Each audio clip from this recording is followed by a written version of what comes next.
So today I got to talk to my friend Paul Ramondo, who is a digital marketing master, and he is also a very talented vlogger and videographer and a wonderful friend.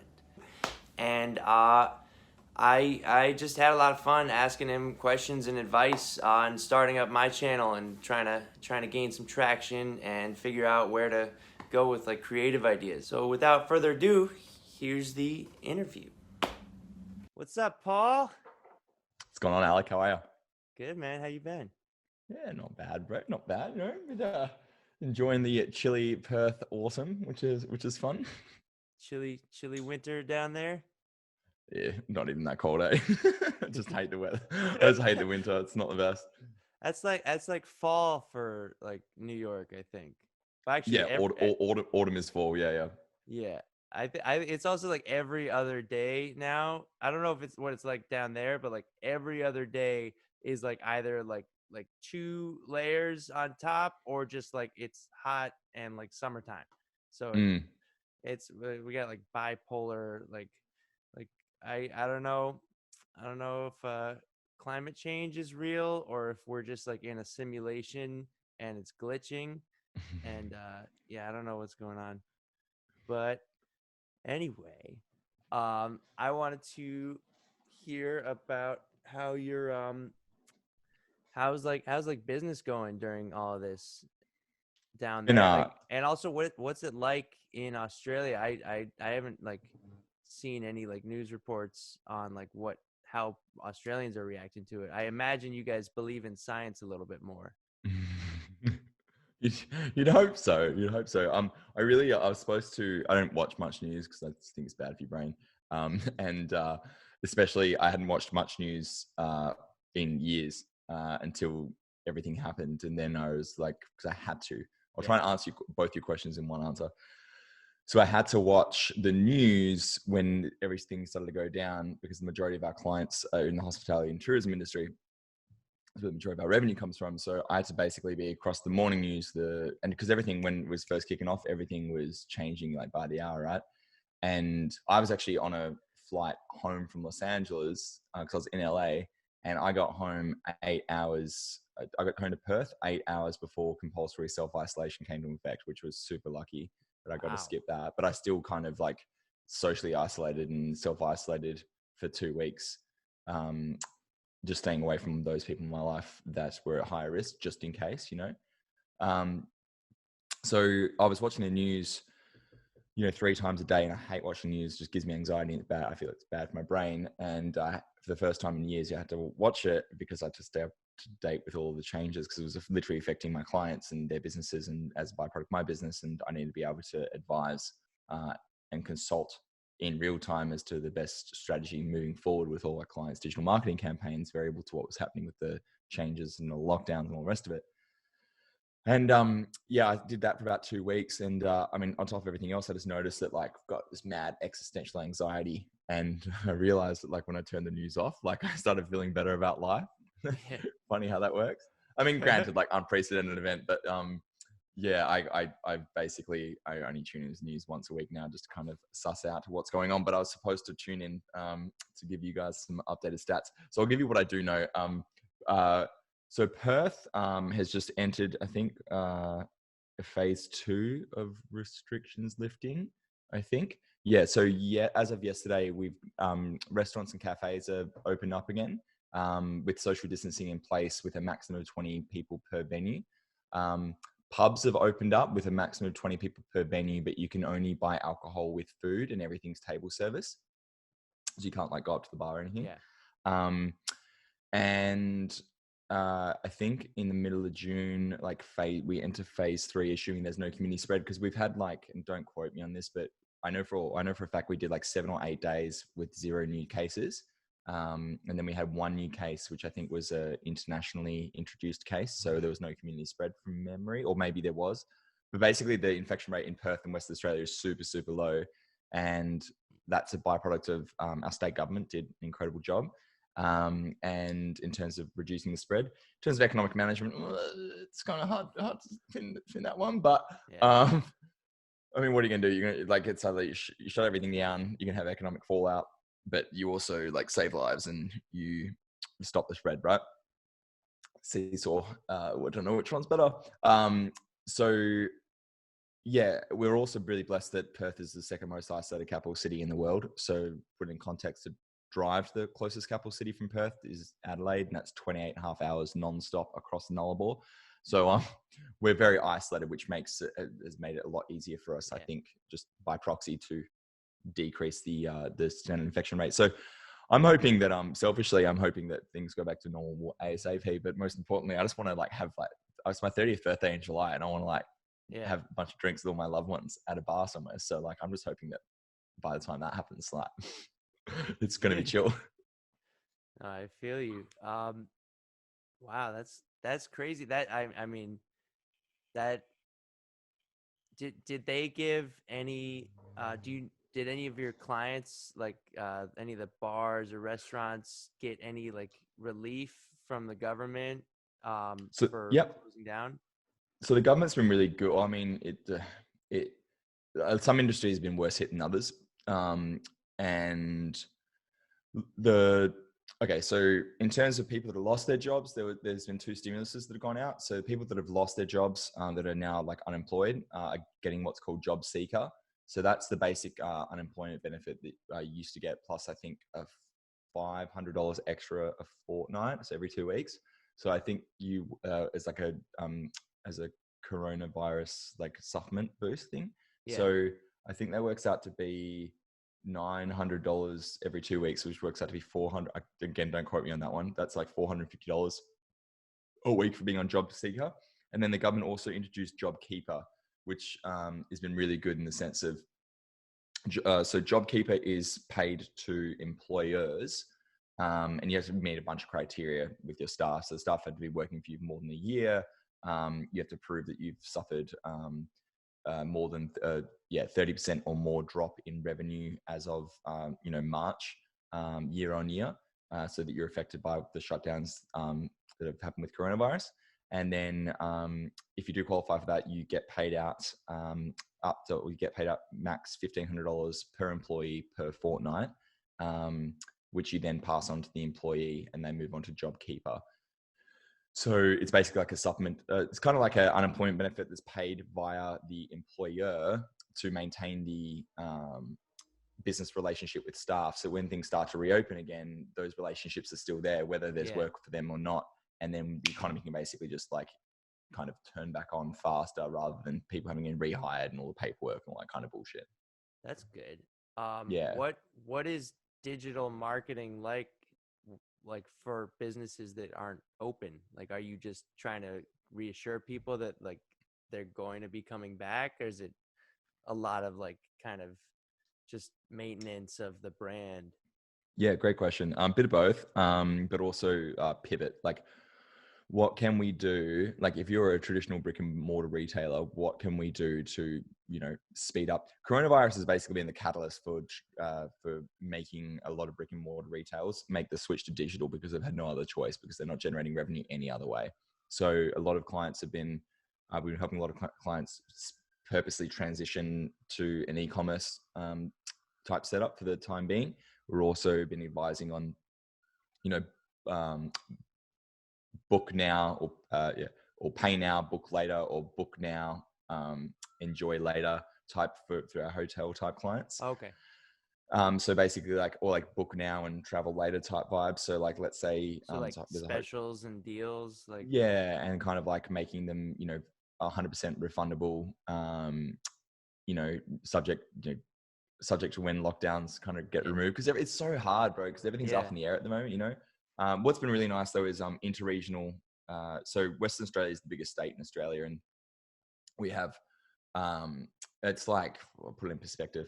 WA, again, don't quote me on this, but I think WA is like 7 times the size of Texas. It's huge, right? Big. And we've got a lot of regions intra our state. So all the intra-regional borders were closed. So you couldn't travel from the metropolitan area to like any of the northwest or southwest. So the southwest borders have just been open, which is huge for intra-state tourism and travel, which is a big win. And then hopefully, if things keep going well, then we'll have more restrictions lifted come middle of June, which would be sick. But yeah, sorry to circle back to your question. It's just been really hard, dude. Like everyone's kind of like in the same boat. Like what do you do? What do you do? Because people can't travel. Like the government's just basically, it's the first time in my understanding of history that the government's come in and been like, no one can trade. You guys aren't allowed to run your businesses. Nah. Yeah. That's wild. I imagine the businesses that are like still like able to kind of pay for your services, like they like planned ahead enough to like have savings to survive being shut down for a while, but it's still like kind of like the stop and go of like, are we okay yet? Like, can we partially open? Like, is there enough like testing and The everything? 100%. The biggest thing, dude, has been and I'll say this a caveat. We're so lucky here in Perth. Like, my God, like I always say it, and you and I have been friends, I think 10 years now, my guy. 10 years, best mates, 10 years. Jesus. That's nuts. So, and I mean, for people listening, Alec and I know each other. I went and studied at the University of Vermont for a year when I was 20 years old. And Alec and I met at UVM. We're in the same dorm building together, and then we're the same fraternity. And then I think I've been back to New York. New York's like my second home. So I've been back to New York like 12 times now. It's something I've like 12 times total. It's ridiculous. And I go back to the States once or twice every year. And Alex still hasn't come and visited me. How long is that flight? 36 hours, bro. Jesus. So again, second most isolated capital city in the world. Now, Perth is incredible. Like Alec knows how much I enjoy Perth. It is one of the greatest, and I'm biased, but like one of the greatest, if not the greatest city on earth, in my opinion. And we're very, very lucky here, and seeing what's happening around the world with coronavirus and seeing how scot-free we've basically got off with it. Like, don't get me wrong, I'm not trying to undersell like the economic impact and how devastating it's been for businesses and, for my business and for staff and for friends and families' businesses. It's just, and for some businesses and industries like have been affected, like the healthcare and beauty industry. Holy sorry, there's, you might want to note that swear down, my guy. Bro, the beauty industry and the salon industry and massage industry and the gym industry has just been devastated, dude. Like devastated. And yeah, I my heart goes out to I feel for them. It's just hard. And I think the biggest and most upsetting thing, especially when we're in the midst of things like mid-April when things were super uncertain, was when is this like gonna end? And we still don't know when this is gonna end. And what's been nice recently is that we have kind of like a bit of a roadmap, assuming all other things go well in Perth anyway, in Australia, as to, okay, here's what we can expect restrictions to look like when they do lift. So there's kind of like something to work towards. You can plan. But the biggest thing that was really frustrating and really anxiety riddling for so long was where's the end of the tunnel? Like, when's this going to be over? And then how do we prepare? And then how long do we have to make it through? And I'm grateful that, I'm in a position where, I've got a bunch of money saved and I have dependents and I just have to take care of myself and all, and I've got family and all the rest of it. But like for some people, the impact of this is absolutely devastating. And then their whole livelihoods and their business and everything they've ever worked for, just like basically taken away from them overnight. Yeah. Because someone wanted to enjoy some delicious bat soup. Like, or if that's the narrative you believe, I don't know. I don't know what happened, but, yeah, it's just strange times, my guy. Strange times. No, it's crazy. You're on pause from your vlog, right? Yeah, at the moment, just because I don't have time to edit, That's and fair. don't have the money to pay an editor. Yeah. Also don't have anything really to film. Like, what am I doing? Just chilling in my apartment every day? Sick. I'm trying to get creative. That's I run out of some ideas, so I decided to just interview other people and put the content impetus on them. When you were doing your vlog, or when you like first started your vlog, how did you like where did the ideas come from for structure and like what you wanted to say, what you wanted to focus on, how personal you wanted to get, and how did that evolve as you continued? That's a great question. I took a lot of inspiration from Logan Paul, Casey Neistat. and a lot of it was like trial and error. It's so long ago now. I kind of just looked at like what what I was doing with my life, like on a weekly basis. This is when I was weekly blogging, and I was like, cool, what's the funnest story that I can tell this week? And when I started, like the first vlog was just a bit of a trial. The first vlog was when we Ryan and I, my best mate here who lives on the floor below me, him and I both got our new drones. We went to go flew our drones the first time and got breakfast and just kind of did like a little lifestyle vlog thing and like had fun with that. And that was like the first vlog. And the second vlog was like the following week I went to a networking event. And then the third vlog was I think it was called my $1,410 fail, which is where I was getting ready to fly to I was actually getting ready to fly to San Diego and then Vegas and you were meeting me in Vegas because I was speaking at a conference. So I was going to a conference in San Diego and then speaking at a conference in Vegas. You were flying down to film me. And then the week before that, like I had realized that I had booked the wrong flights because I looked at I'd done the time zones incorrectly. Remember that. Dude, it's like a 15-hour time zone difference between Perth and LA. And I booked it when I was hell busy and I just didn't think, and it ended up costing me $1,410. So I was like, oh, well, there's a fun story. Like entertaining, and then that bleeds into the narrative. I was like, cool, then that narrative is going to feed onto that's going to foreshadow the next vlog, which ended up being, I think my fourth vlog was how to get free business class upgrades on QANTAS. So I had that idea because I was like, I want to do like a business class upgrades vlog, and then if I can do it right and optimize it correctly for the YouTube algorithm, then I can use an affiliate link for my credit card, which I use to get these free business class upgrades and 100,000 bonus frequent flyer points for the QANTAS. And then I can make that a self-perpetuating funnel, which then gets me free business class tickets because you get 30,000 points for every referral that you get. And that ended up working as well. So everything kind of I had a general idea of what I wanted to do. And then it was like with the impetus on what is the story that I can tell and how can that bleed into a larger storyline. That was kind of which formed the foundation, the basis of my ideas. And then as well, it was like, okay, well, how can because my goal was to create a vlog that was a mix of lifestyle vlogging, which personified my brand and created equity in my brand with my audience, whilst also building my subscribership on YouTube, whilst also creating macro content, which I could reproduce into micro content to market my business's services and do that at scale. So that was kind of like I didn't really know that was what I was doing when I first started. I just started doing it because I was like, this would be fun and like something I can which is like play disguised as work type vibe. Yeah. And then it ended up it went really well. And I had heaps of fun doing it, except it was the gruel, dude, like so much time. And, but yeah, I mean, like the fourth vlog that I did, I think that vlog's now done like 190,000 or 180,000 views or something ridiculous. I've had a few videos that have done over 200,000 views. I saw that's crazy. How much do you think, or how much of the success of that would you attribute to like the marketing of it, like the title and the like? A lot. The other thing as well is keep in mind, like I've been building an audience since 2013, 2014. Still a very small audience, and I've made so many mistakes when building that audience. Like, I tell you what, if I could do that all again, I would do it very differently. I wish I could go back. I mean, you live and you learn, but I wish I could go back in time and just like shake myself and be like, what you just glitched out. Don't build your audience that yourself? way. Wait,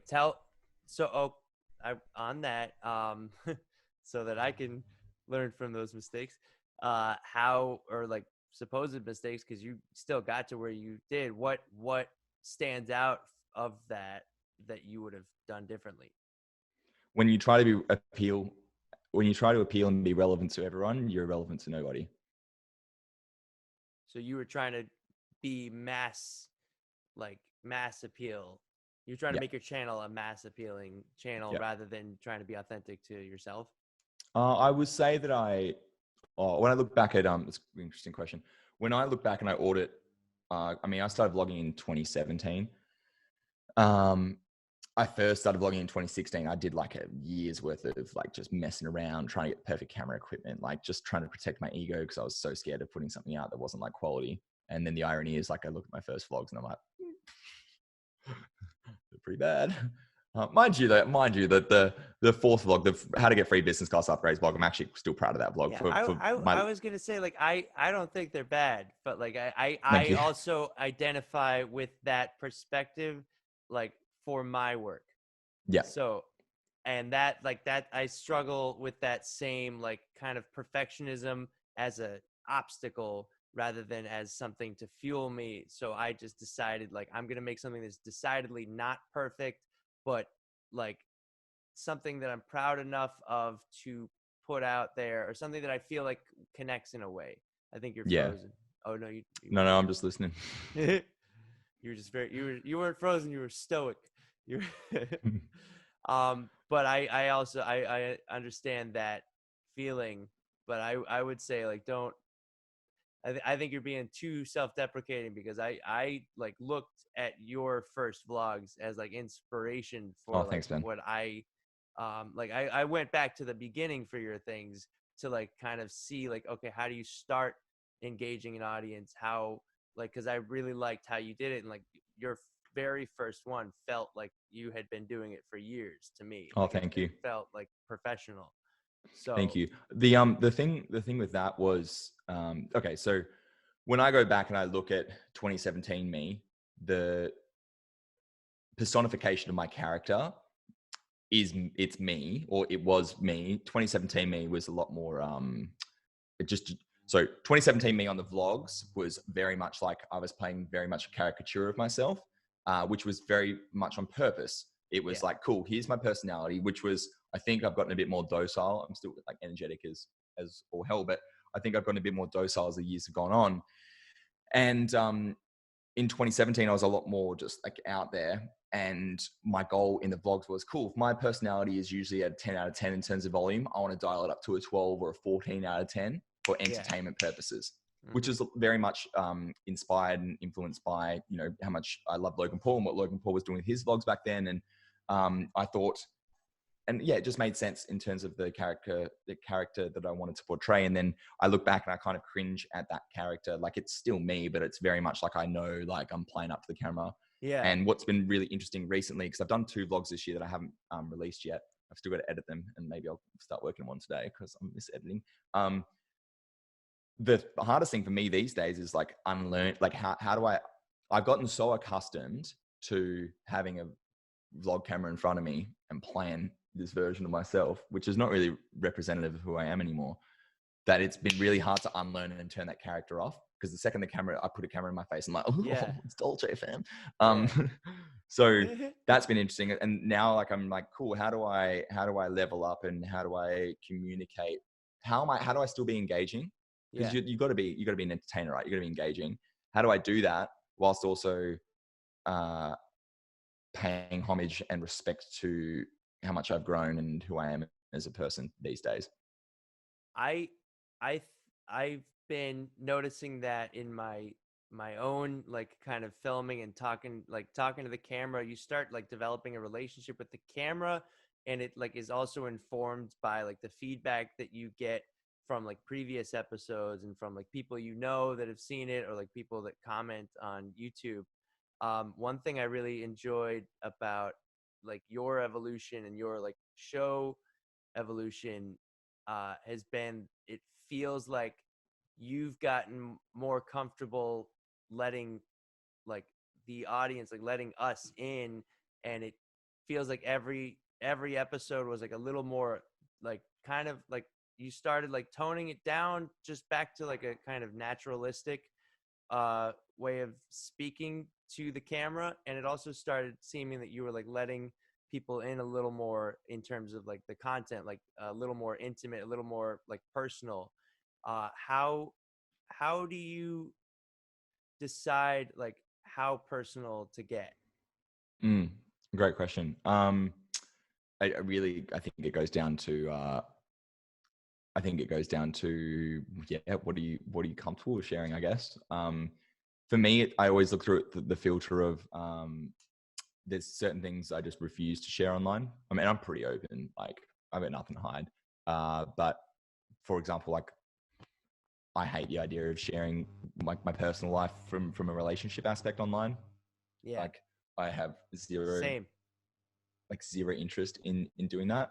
And it's because I've got a public profile, and it's because I live such a public facing life, and so much of my life is documented, whether it's through my Instagram story. And like, I'm no one special. Like I've got 6,000 followers on Instagram, like 5,000 subscribers on YouTube, like whatever. But people know who I am. And because I choose to share so much with my life, I'm very peculiar about what I don't want to share, because I don't want to make my relationship like it. I don't want to put it in the public domain. Yeah. So for me, ethically and morally, that's something that I just refuse to do, and always have refused to do since I started building a public profile. Whereas with other things that I'm passionate about, like I'll speak about it until the cows come home. You know, like I'll talk about mental health. I'll talk about burnout. I'll talk about struggles that you face as an entrepreneur, as a creative, the trials and tribulations that I've experienced in my business life, my perspective on limiting beliefs and goal setting, and like whatever. I'll happily share my 2 cents about that, but I also try to steer away from, and rarely, if at all, actually, I never comment on anything political. I've got my opinions, but I never comment on anything political. Yeah. I kind of stay in my lane in that regard. I don't like rocking the boat unless it's something that I feel innately passionate about, but also something I feel like I have an authority to speak about. I've got my thoughts and opinions, and I'll share those with you over a beer, like we've done many times before, but I'm not going to use my voice in the public domain to preach, And then on top of that, I think it's all cemented by an overarching pragmatic perspective of how is this going to affect my brand and my business, because all of this is, everything I do online is representative of Paul Ramondo, the brand, as well as the business, and also my person. So I'm very acutely aware that everything that I say and do online, and like I'm a marketer, dude, like this is what I do. I'm very aware that everything that I do, not saying that what I do is calculated. I mean, it is calculated, but like I'm like, there's no point in me like creating content or pushing stuff out there that's going to have an adverse effect on my business, my brand, and my bottom line. Yeah. So, but I think that all just comes down to, really, at the end of the day, like my moral compass is like, I think it's quite tuned, and I know what I stand for and what I don't stand for. So that's just the filter that I look through everything with. Have you had any big surprises that stand out in like responses to videos or things that you've put out there that you didn't expect? Oh, great question. Not really. I'm pretty squeaky clean. Like I think the dirtiest thing that I do online is swear. And even that I've toned down a lot. Like I used to take a lot of joy in like swearing heaps. I'm like, oh, I'm like the unbusinessman. Like, look at me swear. Now I'm like, oh, cool, I can swear, but like swearing kind of loses its impact when it's overused. Yeah. Like not necessarily like negatively. Like has like one of your videos you didn't like maybe think that it was gonna hit as big as it did. Like Yeah. So if I'll tell one adversely and one like negative story, one positive story. So when I first started doing videos, like I knew, and I'd been hated and trolled before online. I knew that I was going to get that, and that's just price of entry for doing what you do, right? Or doing this kind of stuff. And I got a lot of hate, and then the hate used to really affect me. But I think by the time I got to YouTube, I was so used to dealing with that hate, whether it be by Twitter, Facebook posts, or like whatever, Instagram. Like I was like, cool, like I don't care. Yeah. Like actually like got to the point, because I used to really care, and I'd gotten to the point over 2013 to 2017, so 5 years of like internalizing all that, dealing with it. By the time I went full in on doing vlogging, I was like, cool, like this is fine. I'm not hurting anybody. So like realistically speaking, anyone that's hating on me, like their opinion's like null and void. Like constructive criticism is good. But like when people are like legit just hating on you for the sake of hating on you, it's just like, well, their opinion is irrelevant. It says more about them than it says about your content, right? Yeah. So I knew I was going to get a lot of hate. So I've got a lot of hate, a lot of negative feedback, a lot of negative comments, people just talking absolute smack. Like YouTube is a very just dirty place on the internet for bullying and for people's feedback. But at the end of the day, like I've gotten to the point now where I genuinely just feel sorry for people that like take the time out of their day. Like think about it, they take the time out of their day to write something negative. Like when they could be doing something else with their time. And you just created like, you've spent like 10 hours making a vlog for entertainment purposes, or business purposes, and they feel the need to watch the whole thing and then like write you like a scathing comment. Like It's a lot of that's it's a lot of kind of time. sad. It's kind of sad, eh? Like I get it. I kind of get it on a Yelp review if you got like food poisoning or something, but like for this, like it's like okay, you could have just said next. Like Yeah. you didn't have to watch the Yeah. And you'll notice the most interesting thing about everyone that writes a negative comment on your post is that you never get a negative comment on your video. You never get a negative comment from a fellow creator that's doing things that are bigger than you, that are doing better things than what you're doing. Yeah. Interesting how that works, hey? Yeah. So yeah, so that's in one thing. Another thing, so that's one negative. One positive, which I never thought would happen, was I mean, last year I had a backup video ready for a rainy day because I did, I can't remember how many vlogs I did in a row. Let's call it 30. I did 30 weekly vlogs in a row last year, every Thursday night, 9 p.m. Australian Western Standard Time. Didn't miss an upload. And that was lots of fun. I was super stoked with season 3 and what we did with season 3, and it was sick. It just got too much by the end of it with all the other business stuff. But I had a vlog that I had not filmed or edited a vlog for the Thursday night. It was Thursday morning, and I had the backup vlog. It was like a tech review of like fake AirPods. Did the vlog, filmed, edited, and uploaded the whole thing. And it was like a 15, 17-minute video tech review. Filmed, edited, uploaded in 7 hours. Thumbnail, YouTube SEO, everything. It did okay. Like it did like a few thousand views in the first week or 2 weeks. And then Unbox Therapy did a similar video. And then the algorithm, have I told you the story? No. Oh, dude. So Unbox Therapy. I love that guy. Yeah. So he did a similar video, did millions of views. And then the algorithm, because I was already ranking number one for those keyword, for the fake AirPods, black AirPods. So I was number one already. Unbox Therapy does a video. The algorithm then picks up my video as the video to recommend to Unbox Therapy's audience. So I jumped to like 100,000 views on my video in the space of like 2 weeks. And then I was getting hectic, like awesome watch time. So I like stacked it with ads, and like it was the most profitable video that I ever released. It took me 7 hours. That's awesome. And like a decent amount of money, like not decent, but like more than enough to compensate me for 7 hours worth of time. And it still makes me money. And that was like a backup video that you logged. How did you decide? You just had them and you decided, oh, this would be good content? Or did you like search to see if people were looking for reviews of it first? Yeah, great question. I had having done what I do for so long, I've kind of like, and I got started in a lot of different things, but I did a lot of affiliate marketing, and I know my way around. I'm good with digital marketing. So I've kind of learned like what products and what keywords just intuitively are probably going to pop. And I saw these, I got marketed to on Instagram for these fake AirPods, and I bought them when I was in New York last year. Oh, I remember when you got those. Yeah. So I bought them, and I was like, and I think I told you, I was like, these will be good for a video one day. So I literally had these AirPods, these fake AirPods. I bought them specifically just to review.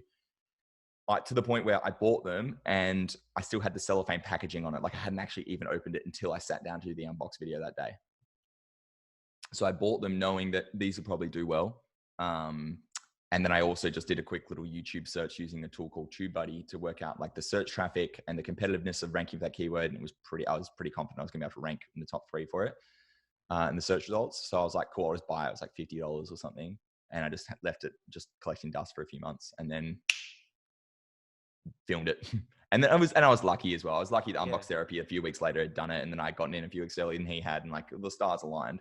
But yeah, I kind of did a bit of research, but I just knew intuitively when I saw it on Instagram, I was like, these will pop. Like, and they were the first black AirPods, if that makes sense. Like, so they were new, they had a gimmick factor about them. They hadn't had many reviews on them. So like it was all of the stars aligned in order for me to be able to rank for that video to get the results that I did. So it was what's that saying? Like, chances where opportunity meets preparation. Yeah. Success is where opportunity meets preparation. I know it's a Seneca quote. Luck is where. Yeah, that's it. Opportunity meets preparation. Yeah. Something like that. Yeah. If it's not like that, then that's my quote because I misquoted it. So now Take that, Seneca. Alec Worth original. I stole there's a quote. My favorite quote is amateurs copy, professionals steal. But that's a misquote. So I'm like, oh, so it's no one used that wording before. So then it's my quote. It's like, and I'm a professional. So Alec Worth, professional. But yeah, so that was a positive. Another positive with the vlogs was like I filmed a vlog. I won't say which one it was, but I filmed a vlog last year. It's only done like just under 1,000 views. Very niche vlog, very business oriented vlog. And about a year or 14 months after I released that vlog, it generated me a pretty decent, like a pretty high valuable lead from a prospective client overseas, and which outside of Rona was going to be very, very like very profitable and very lucrative, and that blew my mind. The long tail return on investment from one vlog that I uploaded to my channel 14 months earlier led to what was going. Rona messed it all up, but what was going to be a very lucrative piece of business, which still may be a lucrative piece of business and a great opportunity. And that really blew my mind in the sense that the long tail return on investment of these vlogs, incredible. And also the long tail equity that the vlogs have built for my brand that I'm still benefiting from, even though I haven't uploaded in a very long time, is incredible. And there's a lot to say about. I attribute a lot of my success and a lot of my business success these days to all of the work that I did building and promoting myself when I was getting zero return on investment for years, and it's just the way it is. And you just got to keep doing it. Just got to keep doing it, because everything eventually builds and snowballs, and then all of a sudden, like, you get to the point where you're like, oh wow, like, I haven't spent any money on ads, but all of the collective brand equity of all of the 5+ years of work that I've been doing has now got me to the position to where I am now. And then that builds you up to that new foundation. Then use that new foundation to catapult yourself to the next one, and you just keep building. That's awesome. That's very encouraging too, because I was gonna ask you about like building your audience, but I'm like right now I'm more focused on figuring out what I want my content to be and what I want, like the structure and just what I want to say. But I was wondering what do you have to say to people that have something to say but are concerned? This is not me, but who are concerned about privacy or becoming like a public figure, even if they think they have something valuable to say, that like, and this is potentially the best way to get that information. Yeah, for sure. There's so many different ways you can skin a cat, right? Like, let's say you are politically minded. We'll use something really controversial, right? Let's say that you are politically minded and you've got a lot of 2 cents about what's going on in the world. You've got a voice that should be heard. You know it should be heard, but you've also got a white collar professional job, and you know that sharing and expressing your opinions in a public forum is probably not beneficial to your or conducive to you maintaining that corporate job. So maybe YouTube's not your platform. Maybe you go straight podcast, right? Maybe you go straight podcast. Maybe you set up a full-on pseudonym, maybe like a pen name or application of some kind, and you create a persona. But if you're doing it like just through audio, it's a lot easier to protect like your identity, Yeah. There's like, or if you want to use video, like there's no reason that you can't like wear a mask, or there's no reason that you can't like do something to hide your identity or create like a digital avatar of yourself. And you see what I'm saying? Like, if Yeah, or like you're concerned about privacy, infographics or something. exactly. Like, there's so many successful YouTubers and so many successful influencers that nobody knows what they actually look like. And I think there's a certain kind of beautiful freedom associated with that as well, because when you remove, as long as like you're respectful and you've got morals behind you, when you remove the face behind your name, one, it detracts weight from what you have to say because you're not putting your reputation on the line. But I think also it gives you a freedom and an autonomy that you would not usually get when you're representing yourself, because you are concerned, ironically, about your reputation. Does Yeah. that make sense? So It things takes that the you might ego say, out of it almost. correct. And also, like, it allows you to have more of a freedom of expression, because you're not worrying about the potential fallback on your person so much as you are about the message that you're trying to convey. But again, that's become a slippery slope, because if you're not guided by that overarching moral compass, then you can kind of see it, how that Yeah. could potentially be skewed. Also, like, you can see that in like the anonymity that YouTube comments, like that, like YouTube Correct. accounts, like who comment and say horrible things, what that affords them, and the freedom that affords them. But that's a good it's a good hack. I think you Mm. know who I'm asking for. No idea, Alec. No idea at Uh, all. But yeah, I think if that person is listening, then that would be the way that I would recommend doing it. mm-hmm.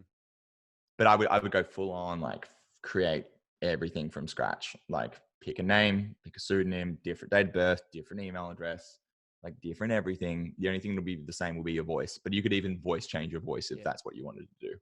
Like, the voice changing software that's out these days is insane. Like, Yeah. I'll play Fortnite with people that are like voice changing their voices to like sound like little kids, or like, That's creepy. old men, or like That's it's that's or really like change their creepy. gender. Yeah, it's super creepy, but like it's also it's super entertaining. Like you're talking to them, they're pretending to be a kid. It's creepy. They're pretending to be a kid, and they turn their voice changer off, like, haha, gotcha. And you're like, oh yeah, that's weird, eh? That's real weird. Like, because it's also a bit of a like a bit of a mind mess, because like you're playing Fortnite and you're talking to someone that's speaking like an adult, but they've got a child's voice. And you're like, hang on, this disconnect, like there's something not right here, but it sounds so authentic. So the point that I'm trying to make is, like, you can change your voice, like if you want to protect that, so you leave no footprint and no way to trace it back to you. But then at the end of the day, like, I mean, it depends on the organization, but if you got certain views and that can't be traced back to you professionally unless someone does a lot of digging, like, well, I don't know. For me, it's just like, you should be able to express, like, you should have the right to have freedom of speech, but obviously, again, you would be pragmatic about it. I think you can put enough stuff in place to protect yourself from any potential fallout or adverse effects of you pursuing or expressing your voice. Yeah. My opinion about this was also that, like, if you reach the point where it could put like some of your goals at risk, that means that you've reached a noticeable enough point that you probably have like other options. Correct. Like, you've built up enough of a following or an audience that, like, maybe that's a shift for you already. 100%. It also goes down to, like, how quickly can you monetize said shift? Is the monetization of said shift going to be long tail or short, or like immediate or long term? Is the monetization of that shift going to offset the potential loss of your corporate job income? Like, what responsibilities do you have? What dependents do you have? Like, there's a lot, which also, on the flip side of that coin, is what's so incredible about someone that's in your position. No dependents. Like, you got a lot of free time at the moment. Like, you're non-essential. So, like, what can you do with all your time? Exactly. On that note, and also with an eye to monetization, I was just curious. I might cut this part out, but I just want to know, like, what for a show that's not necessarily like a product review, not that's maybe hard to sneak in like affiliate links. Like, what are your best like strategies for monetization? Is your only like option left like YouTube ads, and then if I get big enough, like, start doing merch or like start selling my own products? Yeah, uh, I would if I was you, I would like view, it depends on whether you're looking at this from like a passion play or like a pragmatic play. If it's a passion play, like, create the content you want to create. Have a strategy, but create the content that you want to create in a day, because you're doing it for fun, and the return on investment is largely emotional, and then it could build into something that you could fiscally monetize. if you're trying to do the more pragmatic play, I would try and reverse engineer what your overarching goals are as a bartender, comedian, actor, and what you need to do to achieve those goals and how you want to achieve those goals. And then use those 3 goals to dictate the direction that you take your content in, right? Like you could be you could create a, I'm just throwing an idea out, Alec. You could create a Alec the bartender channel on YouTube where you make a drink at, you still work at Bose? Yeah. Yeah, For you now. set up lighting. Yeah, you set up lighting. Dude, it'd be so easy, bro. Like set up all the lighting, camera equipment at Bose during the day when you guys aren't open, right? You make, I don't know, you make like 7 different cocktails, one after the other. So that's 7 videos.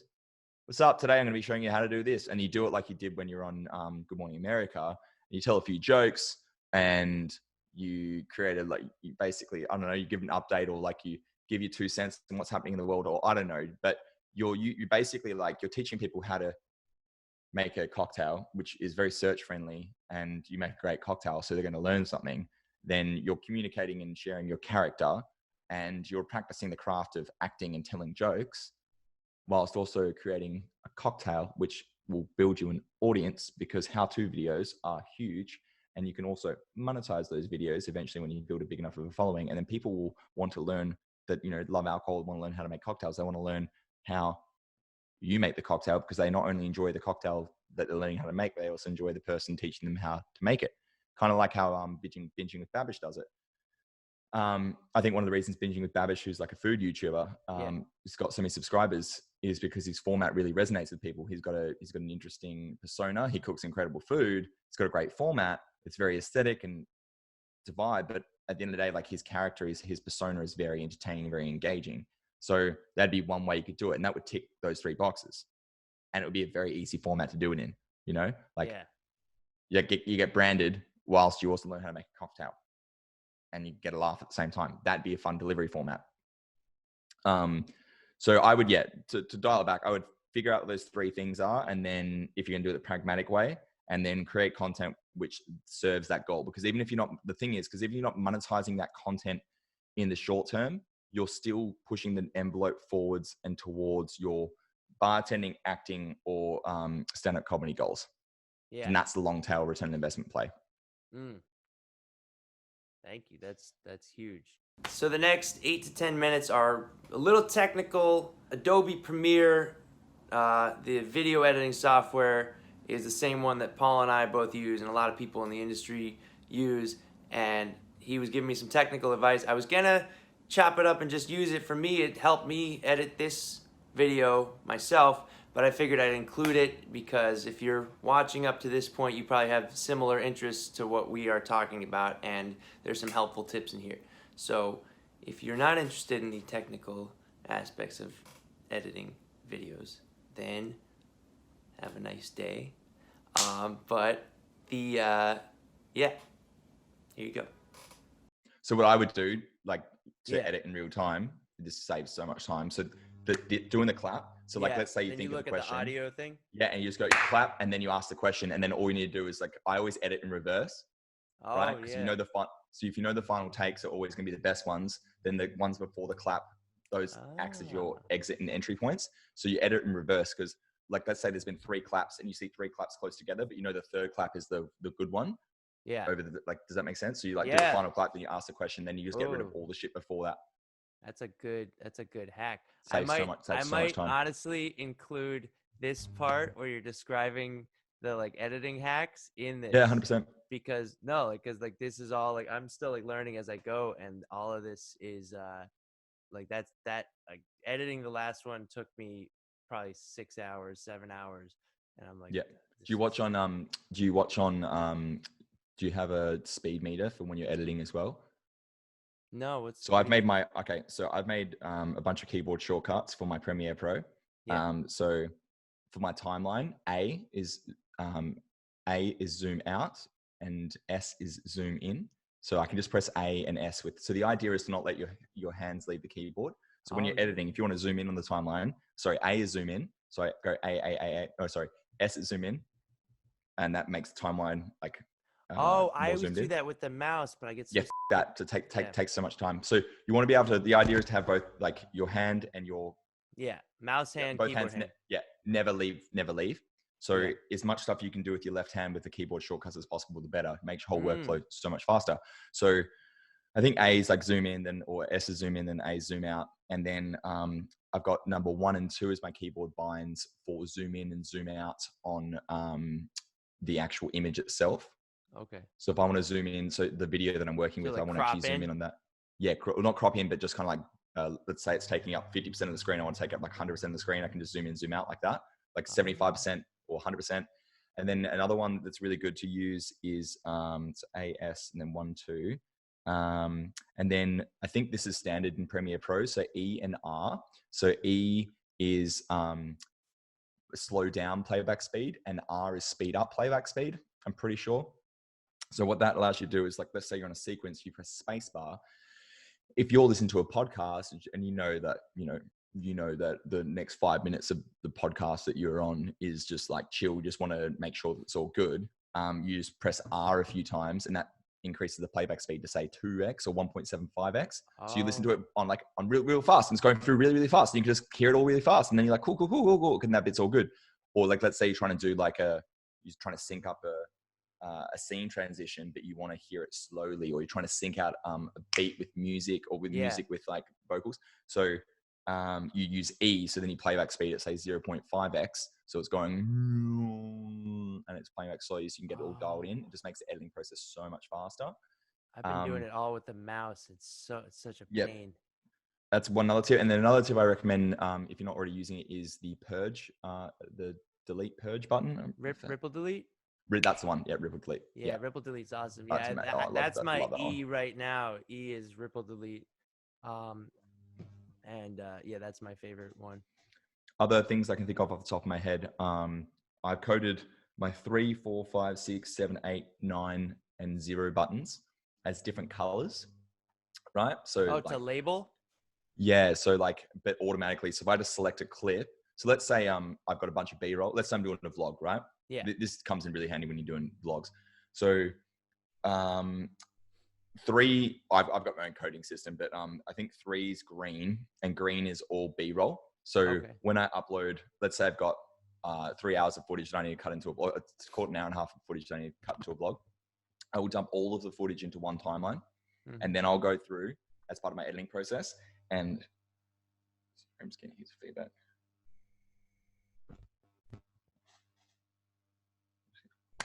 Cut this for a second. What is going on? Sorry, Alec. Dude, it was my watch. It was your watch? All right, cool. Okay, so colors. So when I'm editing vlogs, so let's say you got an hour and a half of footage, right? There can be an effort to I remember when I started editing, you just don't know what you're doing, and you still get to the desired end result given your skill set, but it takes you so much longer to get there. And that's just experience, right? So what I found as a good little hack is I'll get an hour and a half of footage. Let's say I've got a bunch of B-roll, and I'll code all that B-roll with the number 3, and that makes it green. And then I'll go through and I've got all talking head scenes. I'll color magenta, which is like number 4. Yeah. And then, there might be a bunch of other little random clips here and there that I color different colors. Basically now I've got, let's say that there's 4 different video elements in the timeline. A-roll, B-roll, talking head, scene transitions. They're all colored different things. And then I can now see on my timeline how much, and they're all sequentially in order of the story that I'm telling. I'm like, sick. They're all my main clips. Then I go through and start cutting them down, like moving shit out, moving shit in. And then what's also really good with labels and label groups is that, let's say you've got all the talking head things in front of your computer, and then you've got vlog footage from when you're out at the park or whatever. You can go through, and instead of having to individually create adjustment layers and cut everything up and color grade everything, layer, right? Yeah, you can do that. Or with label groups is, if you've labeled everything correctly, so let's say you've got all your A-roll and that's all shot in the one scene, what you can do is just go select label group, then it automatically selects all the individual layers no matter where they are, all the individual clips no matter where they are on the timeline. And then you can just go paste attributes and paste the color grading that you've done to all of them, no matter where they are in the timeline. Oh, so if you have like drone shots peppered throughout, but you labeled them all green and you wanted them all to have the same filter adjustment layer, that's crazy. Yeah, dude, it's sick. So that means that, like, let's say you've got like a 10-minute vlog and you've got drone shots peppered in all of them, and you all want the same color grading. Instead of having to go through and create an adjustment layer and then like clip it down and cut it variable to where each of those in and out points are for each of those drone clips that are peppered in, you just go like select label group, apply, or paste in attributes to the color grading, and then it's done. So like a 15-minute job, well, doing that might take 15 minutes, say, and you get it done in 15 seconds. And you're like, oh. And if you extrapolate out those kind of time-saving hacks and edit tricks and tips across your whole workflow, a 6-hour edit now takes you like 45 minutes. Yeah. That's awesome. To put it in perspective, like the first vlog that I ever edited, because I was still teaching myself as I was learning, as I was going, I'd no like edit experience apart from my iMovie. So everything I wanted to do, it was like, cool, I want to do this. I knew what I wanted to do. Then I had to Google and YouTube like how to do it, then learn how to do it, then practice how to do it, then put it in. So my first edit, my first vlog, which was only like 9 minutes or 7 minutes, whatever it was, took me like 20 plus hours. Yeah, no, same here. It took me like 2 or 3 days of like, it probably took me a little longer. And, but like what I did was every tutorial video that was helpful, I added to this like editing playlist so that if I'd forget a thing, I'd have like a smaller thing to search from.